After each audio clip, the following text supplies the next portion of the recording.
Picture this. A king sits down to what he believes will be a lavish royal feast surrounded by trusted nobles and advisors. Within hours, he's writhing in agony, his body convulsing as poison courses through his veins.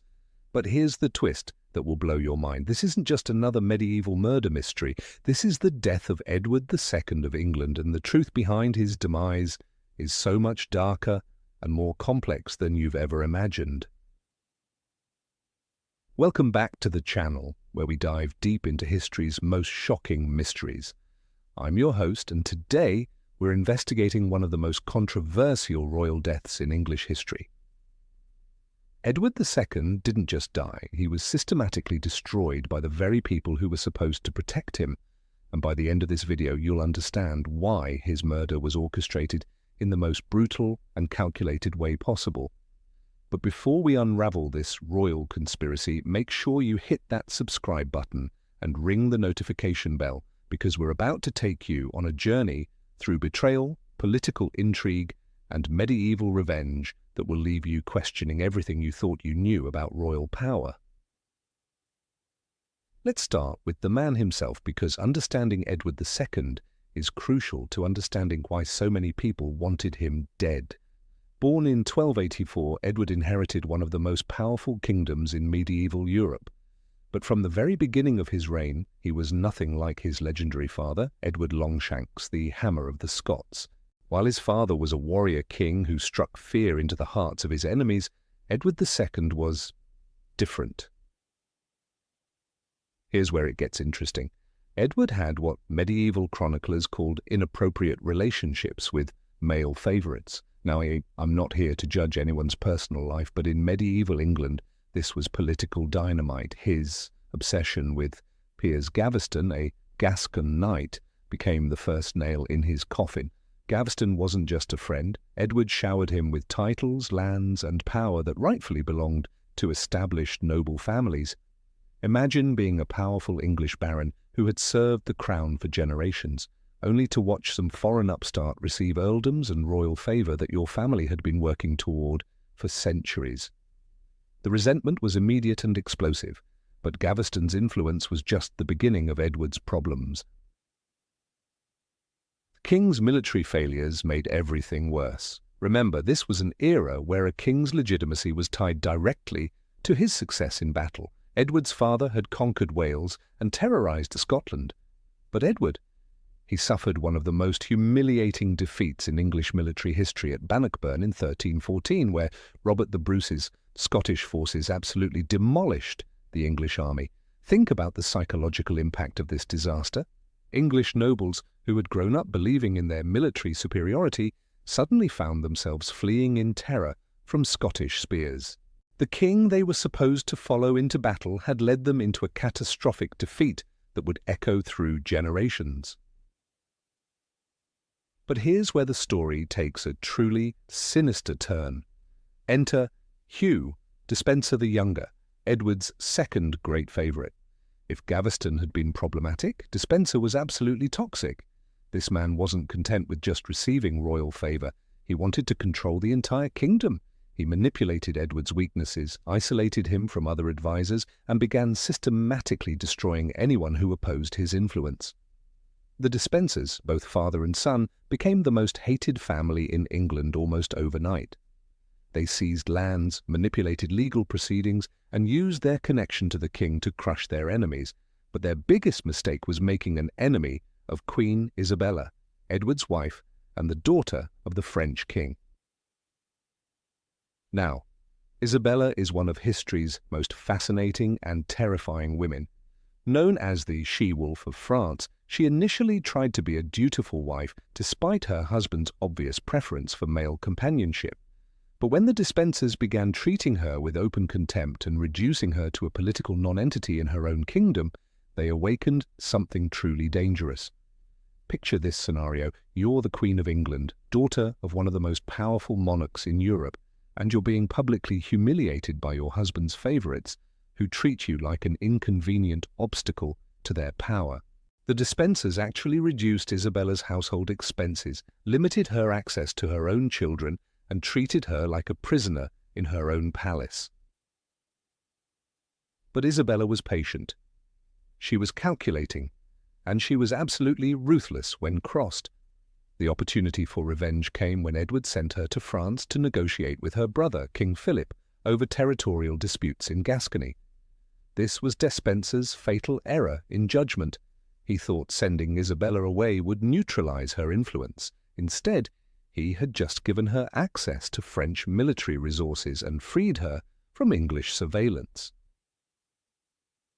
In France, Isabella began assembling what would become one of the most successful invasion forces in medieval history. But she didn't do it alone. She formed an alliance with Roger Mortimer, one of England's most powerful barons, who had escaped from the Tower of London and fled to France. Mortimer wasn't just any escaped prisoner, he was a military genius with a personal grudge against the Despensers and intimate knowledge of English defences. The relationship between Isabella and Mortimer became both political and personal. Whether they were lovers or simply allies of convenience doesn't matter. What matters is that together they created a partnership that would destroy Edward's reign and reshape English politics forever. Here's what makes their invasion so remarkable. They landed in England with a tiny force of maybe 1,500 men. In military terms, this should have been suicide. Edward still controlled the royal treasury, the official military apparatus, and most of the major castles. But Isabella and Mortimer understood something crucial about Edward's position. He was universally despised. When Isabella's forces landed in Suffolk in September 1326, something unprecedented happened. Instead of rallying to defend their king, English nobles began joining the invasion in massive numbers. This wasn't just a military campaign, it was a popular uprising disguised as a foreign invasion. Edward's support collapsed so quickly it was almost comical.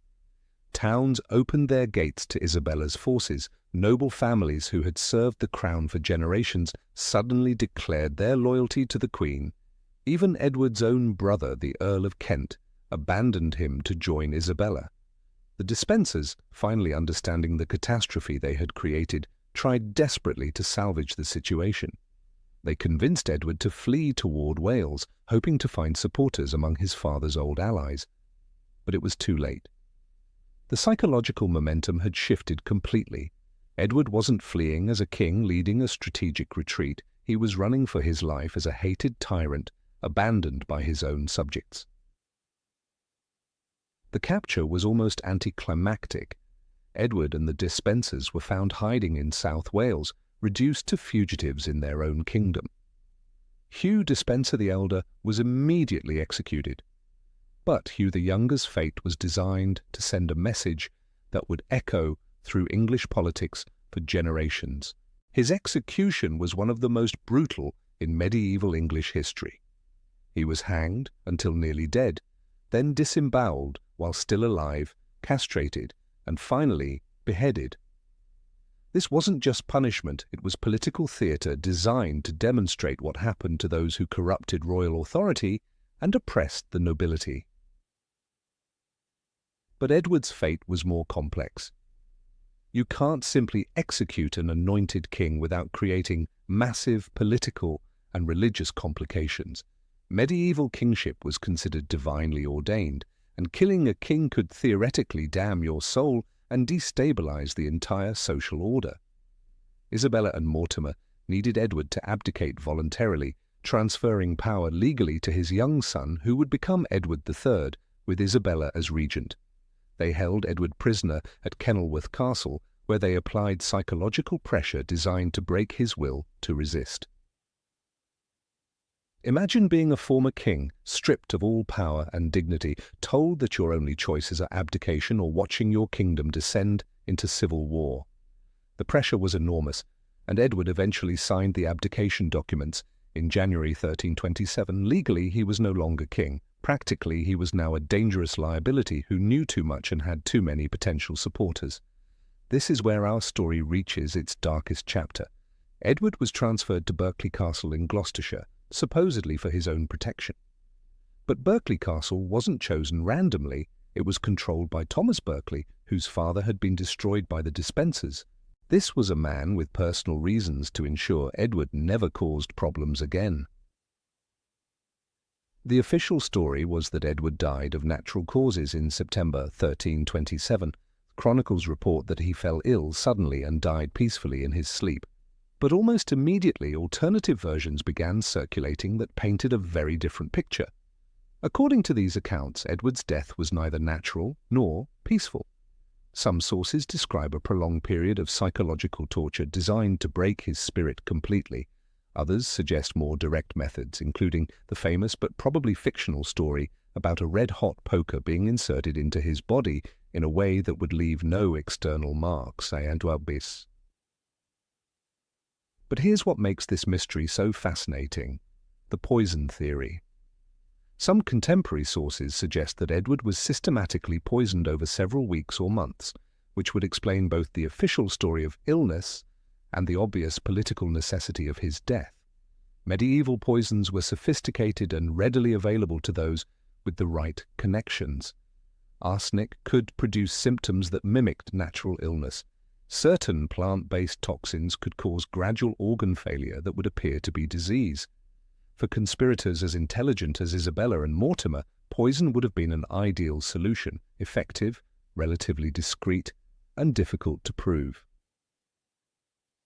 Think about the political logic here. Edward alive was always going to be a potential rallying point for opposition to Isabella's regency. His supporters could claim he had been forced to abdicate under duress, and that his abdication was therefore invalid. Living former kings are inherently destabilizing to any political system. But the poison theory raises fascinating questions about methodology and timing. Was Edward poisoned during a specific meal, like a royal banquet as our title suggests, or was it a slower process with small doses administered over time to make his death appear natural? The evidence suggests the latter approach would have been more logical. A sudden death following a feast would have been immediately suspicious, but a gradual decline that could be attributed to the stresses of imprisonment and depression would have provided perfect cover for murder. Contemporary accounts describe Edward becoming increasingly ill over several weeks before his death. He reportedly suffered from digestive problems, weakness, and other symptoms consistent with certain types of poisoning. The timing also seems suspiciously convenient. He died just when his continued existence was becoming most problematic for Isabella and Mortimer's government. But here's where the story becomes even more complex: the question of who actually administered the poison, if poison was indeed the cause of death. Isabella and Mortimer were the obvious masterminds, but they were nowhere near Berkeley Castle when Edward died. They would have needed local conspirators, people with direct access to the former king. The most likely candidates were Thomas Berkeley himself and his constable, John Maltravers. Both men had strong political and personal motives for wanting Edward dead. Berkeley's family had suffered under the Despensers, and Maltravers was completely dependent on Isabella and Mortimer for his position and future prospects. The method of delivery could have been remarkably simple. Medieval royal households consumed enormous quantities of wine, and wine was an ideal medium for disguising the taste of certain poisons. Edward's food and drink were prepared by servants who could easily have been bribed or coerced into adding substances to his meals. But the psychological dimension of Edward's final months might be even more important than the physical cause of death. Whether he was poisoned, murdered by other means, or actually died naturally, his final imprisonment was designed to destroy him completely as a human being. Consider the mental torture of a man who had once been King of England, reduced to a prisoner dependent on his enemies for basic survival. Edward knew that his wife had betrayed him, that his favourite had been brutally executed, and that his own son was being raised to view him as a failed ruler who had nearly destroyed the kingdom. The isolation would have been crushing. No visits from supporters, no news from the outside world except what his captors chose to share. He would have known that his death was probably inevitable, but not knowing when or how would have created constant psychological pressure. This kind of mental torture might have been just as effective as poison in destroying Edward's will to live. Depression and despair could have weakened his immune system and made him vulnerable to diseases that a healthier person might have survived. The aftermath of Edward's death reveals just how carefully Isabella and Mortimer had planned the entire sequence of events. His body was displayed publicly to prove he was really dead, preventing future pretenders from claiming to be the deceased king. The funeral was conducted with full royal honours, emphasising the legitimacy of the transfer of power to Edward III. But the most telling detail is how quickly Isabella and Mortimer moved to consolidate their control after Edward's death. Within weeks, they were redistributing his former supporters' lands and eliminating anyone who might have questioned the official story of his demise. The historical impact of Edward's death extended far beyond the immediate political situation. His murder, whether by poison or other means, established precedents that would influence English royal politics for centuries. It demonstrated that even anointed kings could be removed if they lost the support of the nobility and made sufficient enemies among the powerful. But Isabella and Mortimer's triumph was temporary. By 1330, Edward III had reached maturity and was chafing under his mother's regency. In a dramatic coup, the young king arrested Mortimer and effectively ended his mother's political power. Mortimer was executed, and Isabella was forced into retirement. The irony is perfect. Isabella and Mortimer destroyed Edward II, only to be destroyed themselves by Edward III. The son they had used to legitimize their coup ultimately used the same royal authority to eliminate them. So who killed Edward II?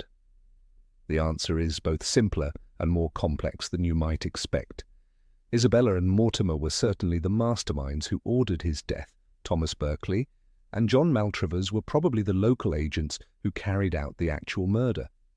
But the deeper truth is that Edward was killed by his own failures as a king and his inability to understand the political realities of medieval monarchy. The poison, whether literal or metaphorical, was administered by a political system that could not tolerate a weak and ineffective ruler during one of England's most challenging periods. Edward's death was inevitable from the moment he chose personal favourites over political wisdom and military glory over royal responsibility. But here's the final twist that makes this story truly remarkable. Edward's death ultimately strengthened the English monarchy rather than weakening it. His son Edward III learned from his father's mistakes and became one of England's most successful medieval kings, launching the 100 Years' War and creating a military reputation that restored English prestige across Europe. The brutal lesson of Edward II's poisoning echoed through English royal politics for generations. Kings rule by consent of the governed, and that consent must be constantly earned through successful leadership. No amount of divine sanction can protect a ruler who loses the support of his nobles and the respect of his subjects. As we close this investigation into one of medieval England's darkest political murders, remember that the story of Edward II isn't just about poison and palace intrigue. It's about power, responsibility, and the terrible consequences of political failure in an unforgiving age. The banquet that killed Edward II wasn't a single meal.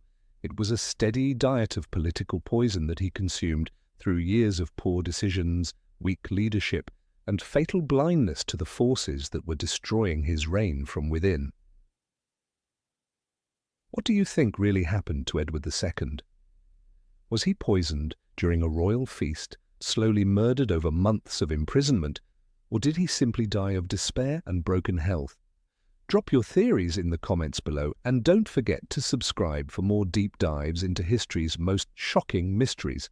Until next time, keep questioning the official story, because the truth is usually far more complex and fascinating than anyone wants to admit.